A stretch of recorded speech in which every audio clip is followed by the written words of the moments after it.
네, 앞서서 우리 증시에 대해서 기술적인 분석을 들어봤는데 지금 중요한 변곡점에 와 있기 때문에 추가 상승을 위해서 어떻게 보면 힘을 비축하는 과정일 수 있다라는 이론을 좀 들어봤습니다.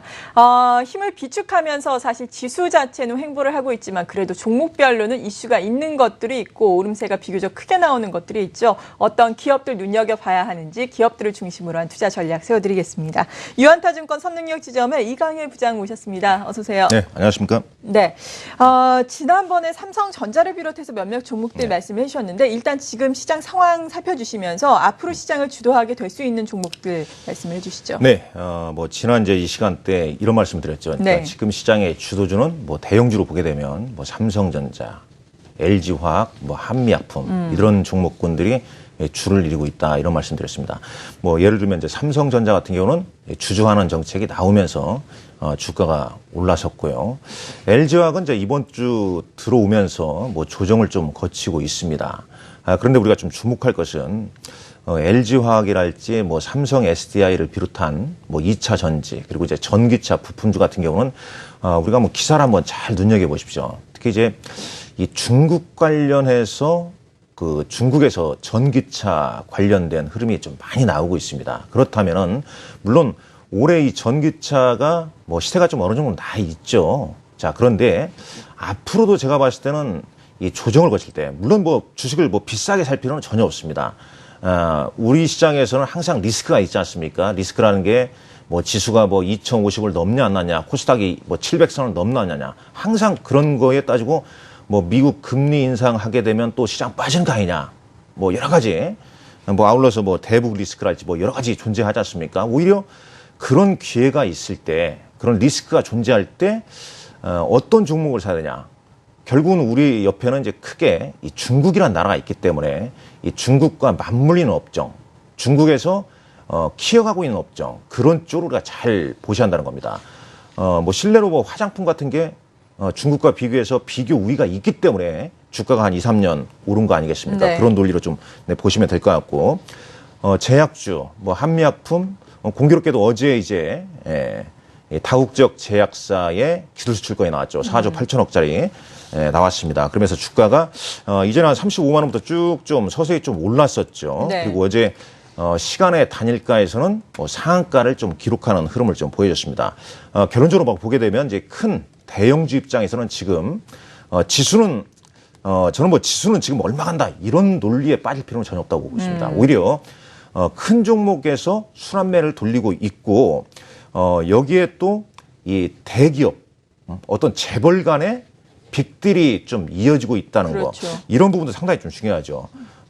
이번 주에 나온 게 SK그룹의 대우조선 해양 인수설 나오면서 주가 하나는 곤도박질, 하나는 급등. 그러나 이제 또 사실 무근이다. 이런 이슈가 나왔죠. 근데 그래도 안익된 굴뚝에 연기가 나겠냐. 좀 지켜볼 필요는 있겠고. 또 SK텔레콤에서 CJ 헬로비전을 인수했다는 거. 네. 과연, 그러면 SK텔레콤과 그다음에 CJ그룹 간의 흐름, CJ는 콘텐츠를 강화하지 않겠냐. 그러면 그에 따른 수혜를 받을 수 있는 이 종목은 분명히 또 있을 것이고요. 이런 이 대기업의 어떤 빅딜 이슈를 공부를 하셔야 된다. 왜 그러냐면 사실상 대형주 지금 접근하기 좀 어렵습니다. 그랬을 때 이전에 올라갔던 삼성전자나 LG화학이나 한미약품 이런 걸 쫓기보다는 앞으로 좀 있을 이슈 같은 경우에 즉 대기업 빅딜 이슈도 있고 또 12월 달에 인터넷 전문행 이 세계 컨소시엄에서 또 2개를 또 뽑지 않습니까? 선정하기 때문에 그런 부분도 또 이슈화 될 것이고 아울러서 미국의 애플이랄지 그다음에 오늘 일본에서도 이런 기사가 나오던데 네.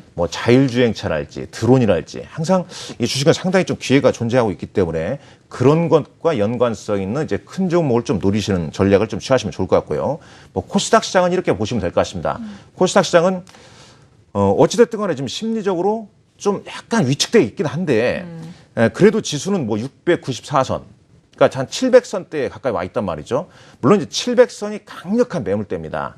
여기를 이제 돌파하게 되면 어떤 희망적인 메시지가 상당히 나올 수 있는데, 사실 코스닥도 지수로 접근하기에는 좀 쉽지는 않다는 거죠. 네. 요즘 코스닥 시장에 활발한 종목 장세가 펼쳐지고 있습니다. 저가주 위주로 한 3,000원 미만, 1,000원대 이런 주식들이 뭐 횡보하다가 오늘 갑자기 뭐 상한가를 기록합니다. 30% 상한가를 기록하는 거죠. 뭐 그 다음 날도 상한가를 치고 그러면 뭐 60% 이상 급등하는 그런 흐름이 나온단 말이죠.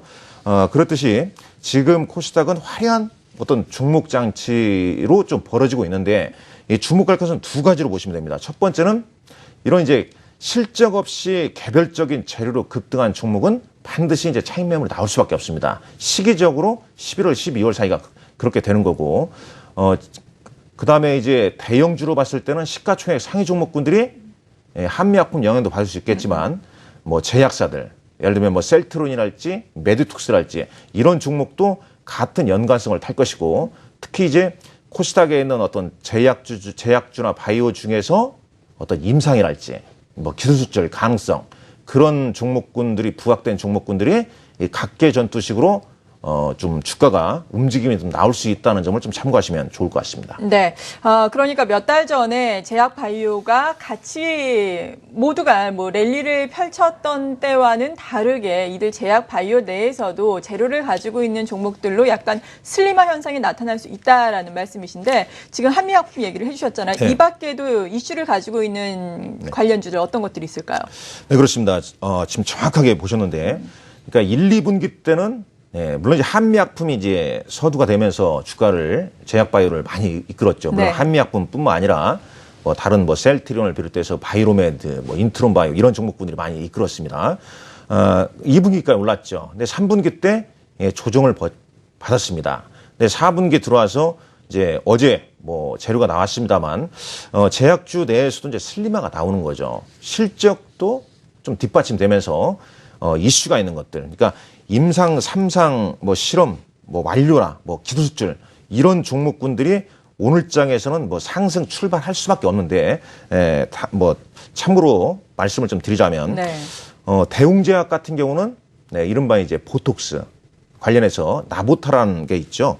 나보타의 미국 임상 3상이 진행 중이고 뭐 얘기로는 한 내년 뭐 1, 2분기 안에 나오지 않겠냐 뭐 이런 이슈가 있습니다. 뭐 참고하시면 좋을 것 같고요. 그다음에 뭐 바이로메드 상당히 고퍼주죠. 그런데 역시 이제 그 뭐 당뇨병성 뭐 신경병 지금 치료제 후보 물질 이거 관련해서 두세 가지가 있죠. 그러니까 이런 게 한번 터져주면 가겠다. 뭐 지난번에 한번 나왔습니다만 네. 한 2억 개 정도 더 남아 있기 때문에 역시 좀 잘 보셔야 되는데 그런데 지금 말씀드릴 때 반드시 참고하셔야 되는 주가가 좀 올라 있다는 겁니다. 그러니까 올라 있기 때문에 단기적으로는 단기로 좀 대응하는 게 좋겠고 만약에 또 조정을 또 오늘 이후에 그 이제 호재가 노출되면서 차익 매물이 나오게 된다면 네. 조정이 어느 정도 나왔을 때 관심 있게 봐야죠. 왜냐하면 제약바이오는 항상 꿈이 있는 주식들이기 때문에 주가가 크게 조정을 받게 되면 그럴 때 좀 사놓고 기다리면 또 좋은 기회를 좀 준다는 거죠. 동아 ST 같은 경우에도 역시 이제 국내 위험치료 신약 관련해서 또 임상 관련 또 이슈가 좀 있다는 것도 좀 참고하시면 좋을 것 같고요.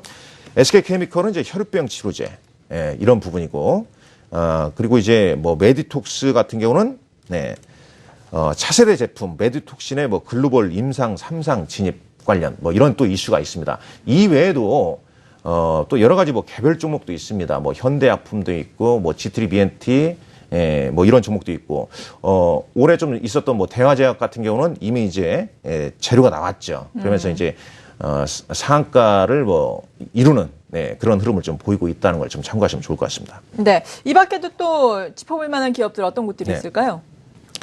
여기에서 이제 뭐 종목을 좀 보자면 일양약품 같은 경우도 좀 지켜봐야 되는데 네. 일양약품은 항상 이제 뭐 얼마 전에 실적을 좀 발표도 했습니다만 슈펙트 관련된 이슈가 좀 있었죠.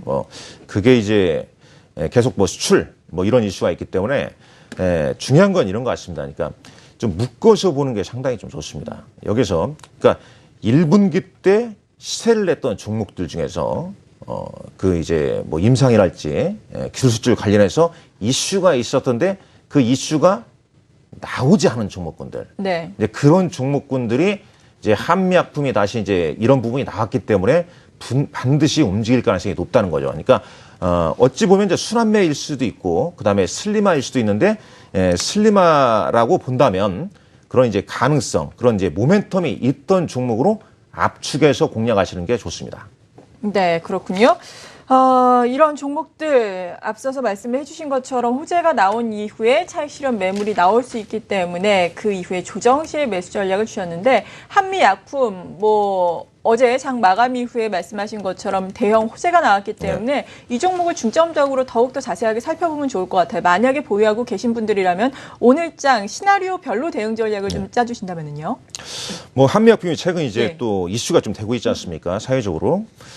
역시 이제 이번에도 이제 35만 원부터 지금 어제 종가가 54만 7천 원 정도 이렇게 올랐는데 어제 시간의 단일가로 봤을 때는 시간의 단일가가 60만 1천 원이었습니다. 근데 항상 주식이 그렇게 되는 건 아니지만 과거에 이제 이 재료가 노출됐을 때 그날도 시간에서 상한가를 기록했었어요.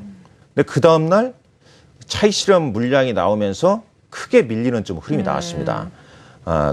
만약에 오늘도 그런 기미가 보인다면 똑같이 대응하시면 될 겁니다. 이전과. 그러나 반대로 그렇지 않고 지금 이제 7월 29일 날 60만 6천 원이 고점이었거든요. 그때 쭉 밀렸죠. 근데 이제 오늘 이제 60만 1천 원 가까이 시작해서 이 고점을 돌파한다면 그때는 더 가져가도 될 겁니다. 그러나 그 반대로 또 차익 실현 물량이 좀 일정 부분 나온다면 일부는 좀 수익을 좀 챙기는 거죠. 왜냐하면 전통적으로 하는 거니까 경험적으로. 그러니까 많이 빠져서 타고 호재가 노출됐을 때 일부 수익 실현하는 전략 이렇게 쉽게 대응하시면 되지 않을까 생각이 됩니다. 네, 이 밖에도 투자 유망주 자세하게 알아볼까요? 조금 전에도 말씀드렸지만은 제약주 같은 경우는 이제 이렇게 보셔야 할 것 같습니다. 그러니까 대웅제약이랄지 그다음에 조금 전에 이제 말씀드렸던 이슈가 있기 때문에 대웅제약이나 이제 동아 ST, 메디톡스, 녹십자 이런 종목군들 조정 시 좀 잘 보셔야 할 것 같고요. 업종 대표주는 물론 이 전통적으로 삼성전자, LG화학, 한국항공우주 이렇게 써져 있는데 이렇게 보십시오. 그러니까 삼성전자는 그냥 상징적인 거죠. 상징적인 흐름으로 좀 보시면 될 것 같고 LG화학은 2차 전지입니다. 그러니까 2차 전기차이기 때문에 LG화학 자체만 보지 마시고 LG화학이나 삼성S와 연관되어 있는 2차 전지 부품주를 반드시 좀 보시기 바랍니다. 네, 어떤 것들이 있나요? 예를 들면 P&E 솔루션, PNT, 그다음에 에코프로 등등이 있는데 물론 이제 올해 좀 올랐죠. 그렇죠. 7, 8월 때 이렇게 좀 오르기 시작해서 좀 움직였습니다만 조금 전에도 이제 생각을 좀 해봤는데 이런 거죠. 그러니까 과연 꿈이 있는 주식이면서 실적이 나오냐 이렇게 보시면 됩니다. 그러니까 펀더멘털 상에서는 지금 이제 투자 유치가 많이 들어가는 거죠. 이 중국의 시안 공장이랄지 그러니까 LG화학이나 삼성 SDI가 2차 전지를 증설하고 있습니다. 그러면 국내 부품업체도 따라간다는 거죠. 그러면 당연히 시설 투자 비용이 들어가니까 올해 실적이 안 좋을 수 있는 기업들이 있을 겁니다. 그런데 그런 기업들이 이제 생산에 들어가게 되면 실적이 확 늘어나는 거죠. 그게 이제 내년이나 내후년 될 가능성이 높다는 겁니다. 비교를 하신다면 예전에 베트남의 이제 이 휴대폰 공장, 스마트 공장, 그러니까 스마트폰 부품주들이 그 전해는 실적이 안 좋았어요. 근데 이제 실제로 생산이 되면서 크게 이제 업그레이드가 되는 그런 흐름을 좀 보였다는 점에서 2차 전지 관련해서 좀 보셔야 할 것 같고. 그다음에 이제 한국항공우주 최근에 좀 올랐죠. 요즘 방산 비리 관련해서 좀 얘기가 좀 잠잠해지고 있습니다. 특히 이제 남중국해 관련해서 중국과 미국의 힘겨루기도 있고 또 항상 북한 관련해서 우호적으로 가야겠지만 또 그런 걸 떠나서 이 방위 산업이라는 부분은 예산도 많이 편성하고 앞으로 성장 산업이 될 가능성이 높기 때문에 이 방위 산업 관련주도 우리가 좀 주목을 해야 할 것 같습니다. 네, 잘 알겠습니다. 이렇게 모닝 전략은 기업 대응을 중심으로 도움 말씀 오늘 이 시간에 드렸습니다. 유한타증권 선능력지점의 이강혜 부장이었습니다. 감사합니다.